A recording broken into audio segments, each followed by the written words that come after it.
Hello guys, my name is professor Mayur Itankar और आप देख रहे हैं मेरा channel Mayur sir physics and mechanical engineering. जैसा कि बच्चों आपने थंबनेल को देख के ये समझ गए होंगे कि अभी का जो वीडियो है वो यूजीसी के गाइडलाइंस को लेके है। एक्चुअल कल एक यूजीसी का गाइडलाइन जो है वो पीडीएफ जो है वो आया हुआ था, लेकिन वो ऑफिशियल वेबसाइट पे नहीं होने के कारण हमने उसको बताया था कि ये सही नहीं है। तो अब जाके जो गाइडलाइंस है वो यूजीसी के वेबसाइट पे आ चुकी है और यूजीसी का जो ट्विटर हैंडल है वहाँ पे भी जाके आप ये गाइडलाइन जो है वो देख सकते हैं। चलो तो बच्चों शुरू करते हैं आज का वीडियो। क्या यूजीसी ने गाइडलाइन दिए हुए, तो चैनल को लाइक और सब्सक्राइब करना ना भूलिए। तो शुरू करते हैं वीडियो। तो यूजीसी का जो गाइडलाइन है वो सबसे पहला लेटर आपको दिख रहा है कि ये जो है वो 29 अप्रैल 2020 का ये लेटर है। उन्होंने उसमें यूजीसी की guidelines on the examination and academic calendar in views of Covid 19 pandemic, इसके बारे में लिखा हुआ है। ये जो है वो यूजीसी का जो है वो लेटर है, आपको स्क्रीन के ऊपर दिख रहा है। अब चलते हैं यूजीसी ने एग्जैक्टली क्या गाइडलाइन दी हुई है। तो बच्चों ये जो पीडीएफ है वो आपको यूजीसी के साइट पे भी मिल जाएगा। वैसे देखा जाए तो ये जो पीडीएफ है वो काफ़ी बड़ा है, 12 पेज का पीडीएफ है। तो थोड़ा सा वीडियो जो है वो बड़ा होगा, लेकिन आप इसको टिल द एंड देखिए और जो जो चीज़ें इसमें दी गई है या जो बातें बोली गई है वो वन बाय वन समझ लीजिए। तो सबसे पहले चलते हैं कि गाइडलाइन के ऊपर क्या दिया हुआ है। पहला जो गाइडलाइन दिया हुआ है वो एग्जामिनेशन को लेके है। उसमें क्या लिखा है देखिए, maintaining the sanctity of academic expectation and integrity of examination process, the university may be adopted the alternative simplified modes and the method of examination to complete the process in a shorter period of time. This may be included the MCQ, OMR seed examination based, ठीक है, open book examination, open choice assignment and presentation based assignment. तो पहले point में यही बोला गया कि आपका जो एग्जामिनेशन है उनका मोड चेंज किया जा सकता है।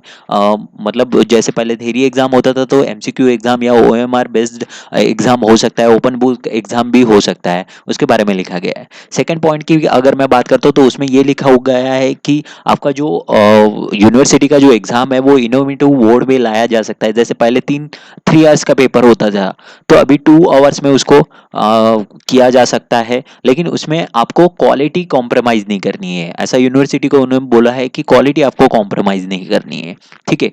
तो इस तरीके से सेकंड पॉइंट में बोला गया है। तो थर्ड पॉइंट में ये लिखा हुआ है कि यूनिवर्सिटी जो भी कंडक्ट कर रही है, चाहे वो इंटरमीडिएट एग्जाम हो या चाहे वो ईयर एग्जामिनेशन हो, ऑफलाइन हो ऑनलाइन हो, इनमें सोशल डिस्टेंसिंग मेंटेन करना बहुत ज़्यादा ज़रूरी है। तो इसके बारे में उन्होंने लिखा हुआ है। बाद में आते हैं यूजी पीजी के जो एग्जामिनेशन है उनके बारे में उन्होंने लिखा हुआ है कि वो जो एग्जामिनेशन लेंगे वो एकेडमिक कैलेंडर को माइंड में लेके किए जाए और साथ में उनको सोशल डिस्टेंसिंग भी मेंटेन करने के लिए बोला गया है।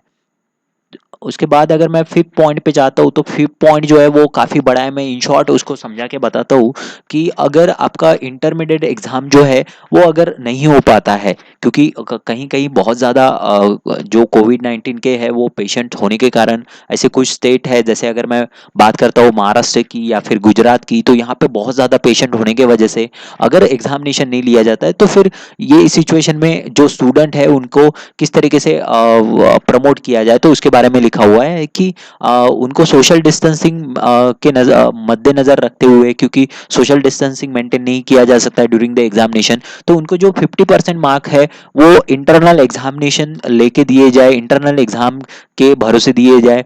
और जो 50% मार्क्स है वो इस बेसिस पे अवार्ड किए जाए कि उनका पिछले सेमेस्टर में क्या परफॉर्मेंस था, उसके बेसिस पे बताया जाए। लेकिन अब बात आती है फर्स्ट ईयर को कैसा, क्योंकि उनका तो प्रीवियस सेमेस्टर था नहीं, तो उनको जो है वो पूरा 100% जो है वो इंटरनल बेसिस के ऊपर असेसमेंट किया जाए, इसके बारे में लिखा हुआ है। बाद में आते हैं हम लोग पॉइंट नंबर 6 पे। तो पॉइंट नंबर 6 पे ये लिखा हुआ है कि कैरी फॉरवर्ड, जो स्टूडेंट कैरी फॉरवर्ड होंगे नेक्स्ट एकेडमिक ईयर में या प्रमोट किए जाएंगे नेक्स्ट सेमेस्टर में, उनको उनको वो अगर एग्जामिनेशन क्लियर नहीं करते सेम सेमेस्टर के अंदर, तो वो एज अ फेल या फिर अब्सेंट ही माने जाएंगे।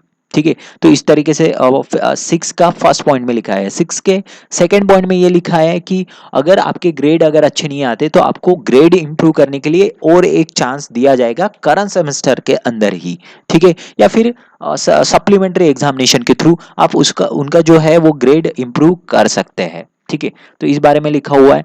पॉइंट नंबर 8 पे अगर मैं आता हूँ तो स्टूडेंट को जो अगर एग्जामिनेशन लेने हैं तो एटलीस्ट 1 वीक बिफोर आपको एग्जामिनेशन का जो टाइम टेबल है वो देना इंपॉर्टेंट है, इसके बारे में लिखा हुआ है। पॉइंट नंबर 9 में ये लिखा हुआ है कि जो आपका मिनिमम परसेंटेज है स्टूडेंट का, चाहे वो रिसर्च स्कॉलर्स हो या फिर कोई और भी स्टूडेंट्स हो, इनका ड्यूरिंग द लॉकडाउन पीरियड वो जो है वो डीम टू बी अटेंड, इसका मतलब ये होता है कि आपको अटेंड करना जरूरी है, इसके बारे में लिखा हुआ है। बाद में अगर आप आते हो तो वो यूजी पीजी के स्टूडेंट्स को, तो पॉइंट नंबर 10 जो है वो यूनिवर्सिटी जो है वो यूजी पीजी के स्टूडेंट को लेके बता रही है कि उनको जो असाइनमेंट दिए गए हैं या फिर उनके जो प्रोजेक्ट वर्क है वो किसी सॉफ्टवेयर के माध्यम से कंप्लीट किए जाए, उसके बारे में लिखा हुआ है। बाद में अगर पॉइंट नंबर 11 पे अगर मैं आता हूँ तो पॉइंट नंबर 11 पे उन्होंने बात की है आपका जो वाइवा एग्जामिनेशन है या प्रैक्टिकल एग्जामिनेशन है वो स्काइप या अदर जितने भी मीटिंग्स एप्स है उनके माध्यम से कंप्लीट किए जाए, इसके बारे में यहाँ पे लिखा हुआ है। अगर मैं बात करता हूँ 12 पॉइंट नंबर 12, तो वो पीएचडी एमफिल ऐसे एग्जामिनेशन के लिए लिखा हुआ है कि वो वाया कॉन्फ्रेंसिंग इसका यूज़ करे, चाहे वो गूगल हो चाहे वो स्काइप हो या फिर जितने भी माइक्रोसॉफ्ट टेक्नोलॉजी है उनका यूज़ करके वो जो है वो कंप्लीट किया जाए। तो ये काफ़ी बड़े सारे जो है वो एमफिल या पीएचडी को लेके गाइडलाइंस दिए गए हैं। अब दोस्तों चलते हैं एकेडमिक कैलेंडर के बारे में इन्होंने क्या कहा है। तो एकेडमिक कैलेंडर यहाँ पे लिखा हुआ है कि एक एक 20 मतलब 1 जनवरी को क्लासेस स्टार्ट हुए थे इवन सेमेस्टर के, सस्पेंशन हो गए थे 16 मार्च को। तो जो है ऑनलाइन टीचिंग जो है लर्निंग चली है, ऑनलाइन टीचिंग लर्निंग जो चली है वो 16 मार्च से लेके अपनी जो है वो 31 मई तक चलेगी। उसके बाद उन लोगों को जो है 5th पॉइंट देख लिया हुआ है, उसमें लिखा है कि जो 1/6 है से लेके 15/6 तक, तो इनके बीच में जो भी प्रोजेक्ट्स है वो कंप्लीट किए जाए और फिर बाद में 16/6 से लेके 30/6 तक उनको समर वैकेशन दिए जाए और आफ्टर दैट एग्जाम जो है वो 1 जुलाई से लेके 15 जुलाई में जो टर्मिनल एग्जामिनेशन है वो लिए जाए और इंटरमीडिएट सेमेस्टर के जो एग्जामिनेशन है वो 16 दैट इज 16 जुलाई से लेके 31 जुलाई तक लेके जाए। तो इन सबको कवर करने के लिए आपको जो रिजल्ट की भी बात अगर आती है तो रिजल्ट जो है वो 31 जुलाई पे जो है वो टर्मिनल एग्जामिनेशन और बाद में इंटरमीडिएट एग्जामिनेशन जो है वो 14th of 8 को लगाया जाए, इसके बारे में ये एकेडमिक कैलेंडर में उन्होंने लिखा हुआ है। अब ये जो है वो एकेडमिक कैलेंडर था। अब बात आती है जो है वो 2021 का जो एडमिशन प्रोसेस होगा, चाहे वो यूजी के लिए या पीजी के लिए, वो किस तरीके से होगा इसके बारे में यहाँ पे लिखा हुआ है। एडमिशन प्रोसेस जो है वो अगर मैं बात करता हूँ तो अगस्त में स्टार्ट होगा और अगस्त के 31 अगस्त को एंड हो जाएगा। अगर सेकंड ईयर या फिर थर्ड ईयर के बच्चों की बात आती है तो उनके जो क्लासेस है वो 1 अगस्त से स्टार्ट हो जाएंगे। लेकिन बात आती है अगर फ्रेश बैच की फर्स्ट ईयर सेमेस्टर की तो वो 1 सितंबर से स्टार्ट किया जाए, उसके बारे में लिखा हुआ है। और बाद में उन्होंने जो एग्जामिनेशन है वो 1 जनवरी 2021 में ली जाए, इसके बारे में लिखा हुआ है। इवन सेमेस्टर जो है वो 27 जनवरी से स्टार्ट किया जाए, इसके बारे में। तो एडमिशंस प्रोसेस की अगर आप बात करते हो तो यहाँ पे सब कुछ जो है वो क्लियर वे में दिया हुआ है कि किस तरीके से समर वैकेशन दिए जाए या फिर किस तरीके से नेक्स्ट जो एकेडमिक ईयर है या नेक्स्ट सेशन जो है वो किस तरीके से जो है वो बनाया जाए, इसके बारे में पूरे गाइडलाइन जो है वो यूजीसी ने जारी किए हुए है। तो आप अगर देख रहे होंगे तो ये जो पीडीएफ है वो टोटल 12 पेजेस का पीडीएफ है। आप अगर देखते होंगे तो पूरा टोटल 12 पेजेस का ये पीडीएफ है। आपको अगर ये पीडीएफ अगर चाहिए तो मेरे व्हाट्सअप पे ज्वाइन कर लीजिए, व्हाट्सअप का लिंक आपको दिया हुआ है, वहाँ पे आपको ये पीडीएफ मिल जाएगा। या फिर आप ऑफिशियल वेबसाइट जो है वो यूजीसी का, वहाँ पे भी जाके ये जो पीडीएफ है वो पूरी तरीके से आराम से इसको पढ़ सकते हैं।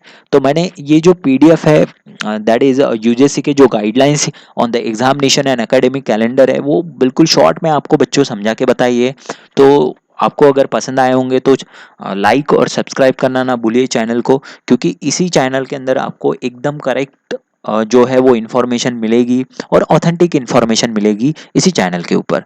सो वीडियो को देखने के लिए thank you very much. Channel को लाइक और सब्सक्राइब करना ना भूलिए। Thank you.